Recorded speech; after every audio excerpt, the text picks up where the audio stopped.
Et salut à tous, c'est Nil Chaos. Nous nous retrouvons pour une petite vidéo de Dark Souls. Donc ça fait un bail que je vous avais promis de faire une vidéo sur le DLC. Donc lorsque j'y ai accédé, je suis parti un peu en éclaireur pour voir un peu ce qui se passait. Et très vite, une dizaine de secondes après être arrivé dedans, je me suis retrouvé face à un brouillard avec plein de messages écrits par terre. Donc je me suis dit, il y a potentiellement quelque chose à vous montrer. Hop, attention, donc petite cinématique, je vous laisse là en profiter.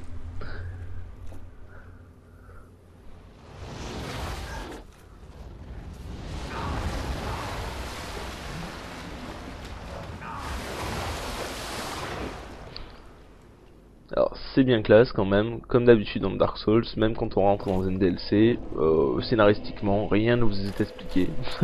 Donc il faudra se débrouiller un peu tout seul en glanant des informations sur les objets que l'on va trouver. Donc ce que je vous disais, c'est qu'on se retrouve très vite face à un brouillard avec plein de messages écrits par terre qui stipulent qu'il y a quelque chose de très dangereux devant. Donc on va traverser la fumée pour voir un peu de quoi il s'agit. Et voilà, donc nous sommes directement accueillis par un boss, n'est-ce pas sympathique de la part de Namco Bandai. D'autant plus que le boss fait excessivement mal. D'accord. Donc je pense que j'ai tenu moins de 10 secondes. Enfin, c'est pas grave, donc on va réessayer. Et donc on va essayer dans un premier temps d'éviter son attaque électrique. Parce que apparemment c'est ça qui m'a fait très mal. Hop. Et donc voilà, nous avons affaire à ce qui semble être une manticore. Et elle a vraiment la classe. Alors je sais pas ce que vous en pensez vous. Mais voilà. Donc on est reparti. Donc on repasse la fumée.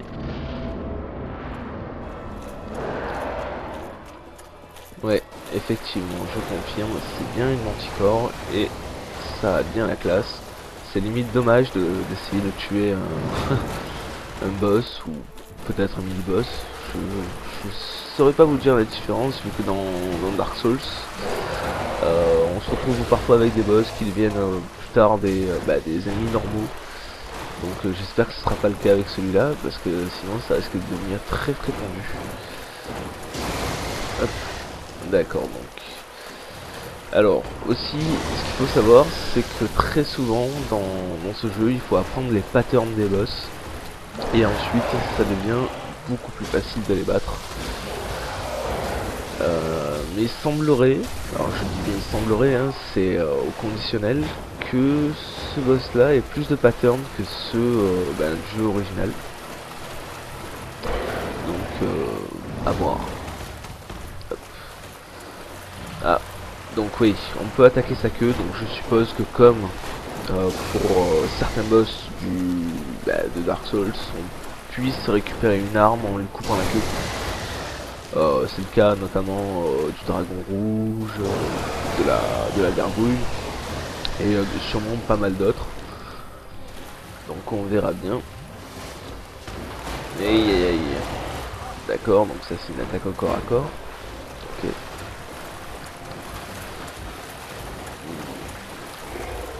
Là déjà j'ai pas eu une idée brillante, c'est-à-dire que je l'attaque avec une arme électrique alors qu'il m'envoie de l'électricité. C'est pas franchement brillant. Donc déjà j'ai plus survécu que j'ai survécu plus longtemps que la première fois. Ça me rassure un peu. Ça veut dire qu'il n'est pas imbattable. Hop. Par contre là la logique m'échappe un peu, s'il envoie de l'électricité dans l'eau, normalement j'aurais dû crever de suite. Mais bon, c'est un jeu vidéo, donc on va faire comme si on n'avait rien vu. Hop. Allez, attaque la queue. Ouais, c'est pas gagné hein. Si je lui enlève que 94 à chaque fois, c'est sûr que... Hop. Bon, je sens que je vais pas tarder à rendre l'âme. Donc on va essayer d'y retourner tout à l'heure avec la pyromancie. Voilà. Donc on va y retourner pour voir s'il supporte ou pas la pyromancie. et pour voir si ça sera plus abordable avec cette dernière. Hop. Donc il n'y a pas à dire, hein. À partir du moment où on chope le calice, on a droit à la téléportation.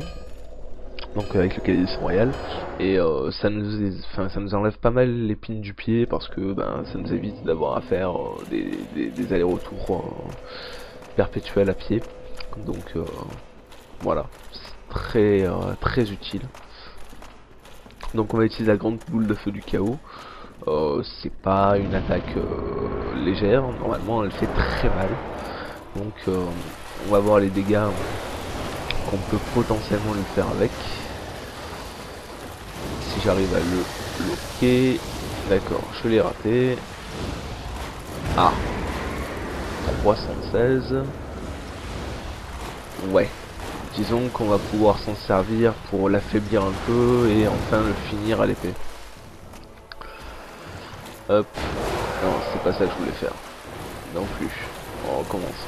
Voilà, combustion. Donc combustion, là ça va me paraître un peu plus tendu parce que il va falloir l'attaquer au corps à corps. Aïe. Non, ça va, j'ai réussi à éviter. Ouais, donc effectivement, donc ce que je vais faire, c'est que je vais plutôt prendre la prochaine fois des boules de feu. Et ce sera certainement plus facile. Donc voilà. Ouf. Non, c'est bon. Ouais, ça me paraît réellement tendu de le battre donc avec la pyromance. Donc ce que je vais faire, vu que je viens de mourir une fois de plus, c'est que je vais refaire des essais hors caméra. Et lorsque j'aurai réussi donc à battre ce boss, on se retrouvera, enfin à le battre, tout du moins à bien entamer. On se retrouvera donc pour une vidéo et pour voir la suite de ce qui se passe dans ce DLC. Voilà. Allez, à toutes.